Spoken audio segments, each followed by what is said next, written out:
Hey, everybody, and welcome back to another dual episode of Networking and Marketing Made Simple and the Entrepreneur Rescue Mission. This is Scott Aaron, along with my beautiful wife and co-host. Nancy. There she is. Oh man. Anyway, another quick announcement. We talked about this last Monday, but it's official that we are doing another free workshop coming up, actually 2 weeks from today. It is April 22nd through April 26th, 1 to 2 p.m. EDT. It's live and recorded. Replays will be available until Monday, April 8th, at 9 p.m. Eastern Daylight Time as well.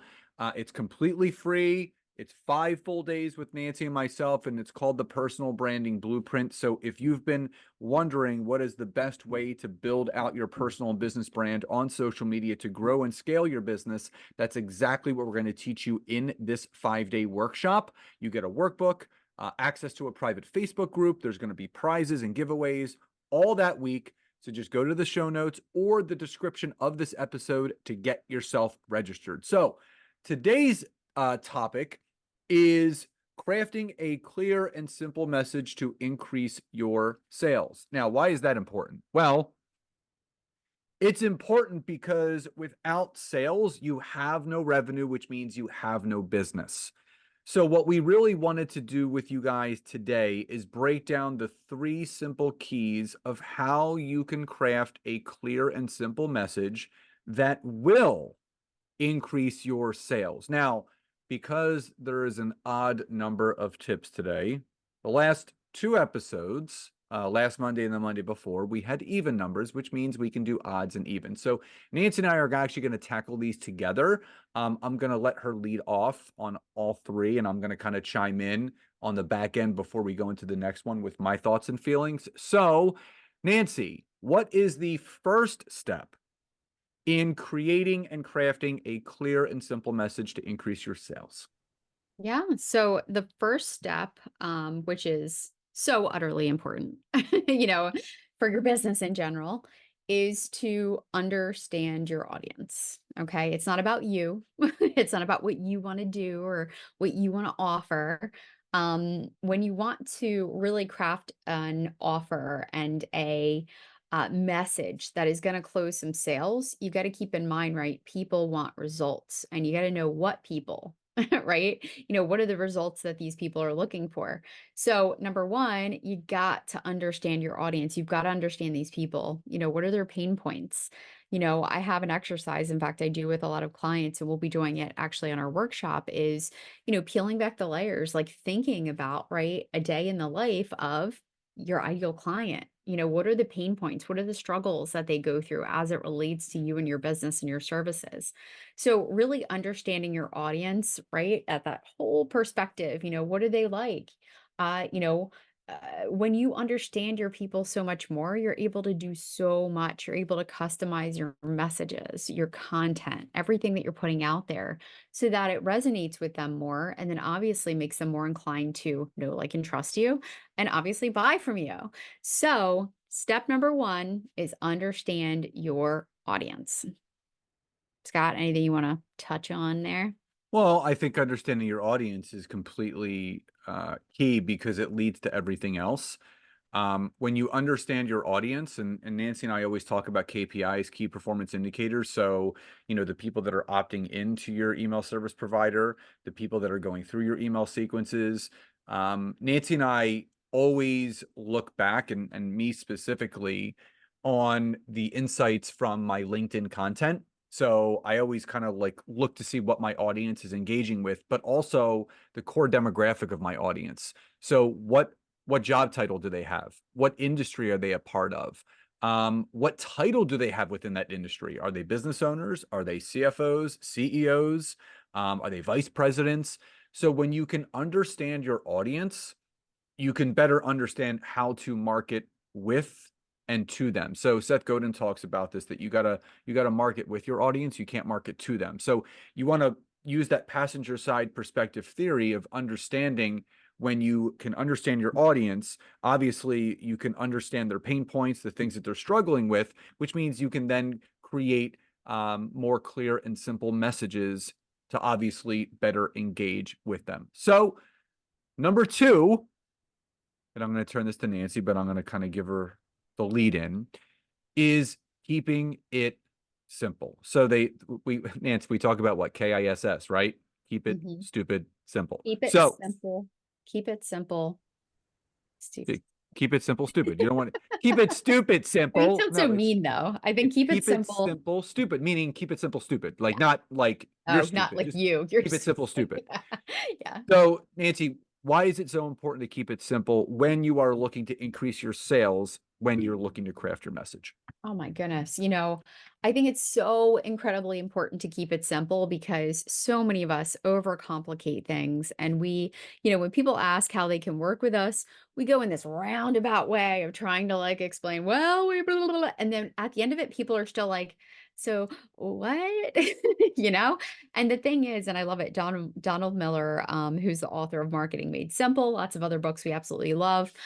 He says, don't make your clients or your potential clients burn calories trying to figure out how to work with you. All right. Make it so simple. In fact, one time I heard it put, make it so simple that like a sixth grader or a fifth grader could understand.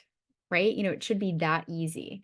So I've got a little bit of a formula, right? That you can think through, right? As you're really clarifying and making your message simple.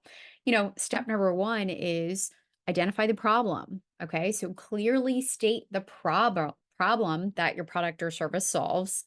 Keep it relatable, easy to understand. Okay. And I'm going to give you an example in just a minute. So start there. Okay. So clearly state the problem that you're going to solve.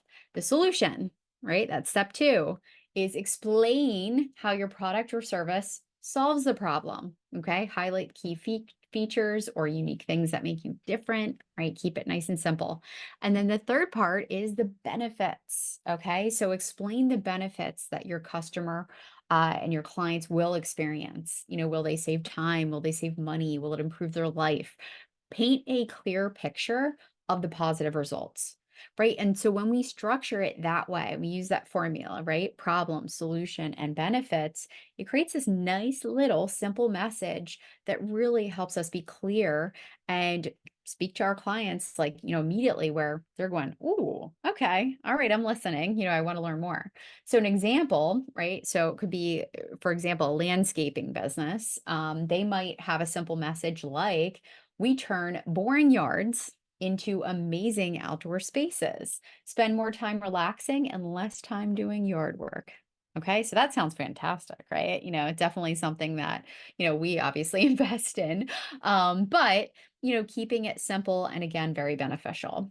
And that's all I have for number two. Anything else you want to elaborate on there, Scott? Well, I just go back to the fact that something that Nancy and I talk about, not just in the personal branding blueprint workshop, but in our mastermind, is that everything that you do and how you explain your business, from your messaging to your content to your email marketing to the way that you even, when someone asks you, what do you do? It should be so easy that a 7-year-old understands. And this really, when you can really keep everything that you do simple, it makes it simple for other people to understand. So a lot of that gap between not creating sales to creating sales, it's really not that what you're providing isn't of value. It's it's basically it's too confusing to your audience. It's not really clear to them what it is that you actually do and how they can work with you or what you're delivering. So when whatever you're putting out there leads to someone being confused and maybe overwhelmed, it's going to lead them not to be, doing anything in what you're doing. So keeping it very simple is really ideal. So third and final, um, is giving and this is what I always talk about, something called a CTA. You need to give a clear call to action. So Nance, why don't you take this first and I'll finish it up. Yeah, absolutely. We forget sometimes when we post content or when we do, well, posting content, we do videos or we have workshops or, all kinds of things within our business. We forget sometimes what are the most natural next steps, we want people to take in order to A, learn more about us, or B, actually take next steps to working with us. So whenever it comes to, obviously increasing your percentage of people signing up, when it comes to being clear and simple, all those good things, we need a very clear and simple call to action. Okay. Tell exactly what you want people to do next. And we don't have to make this long and drawn out, again, in the spirit of keeping things simple.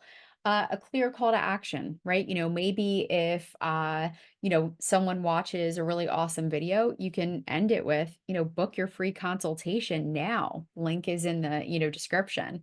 It could be subscribe for, to my newsletter for weekly updates and tips.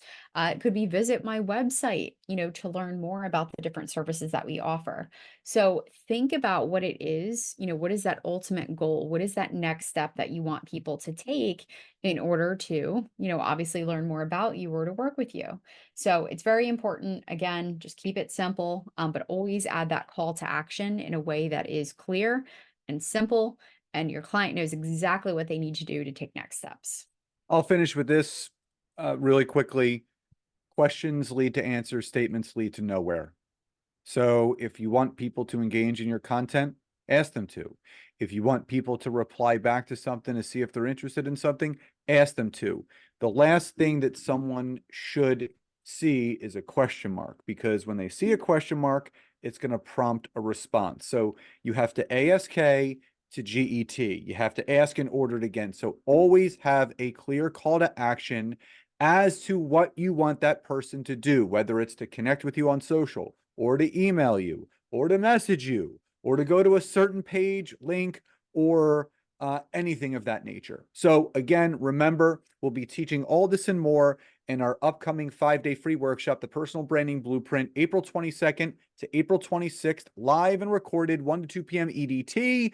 Replays will be available until Monday, April 8th at 9 p.m. EDT. There'll be a replay page, private Facebook group access, free workbook, and all great prizes and giveaways being given out all that week just for participating and doing all the accountability work. So everyone, we hope you enjoyed today's episode. Love and gratitude, and we'll talk to you next time. Bye bye.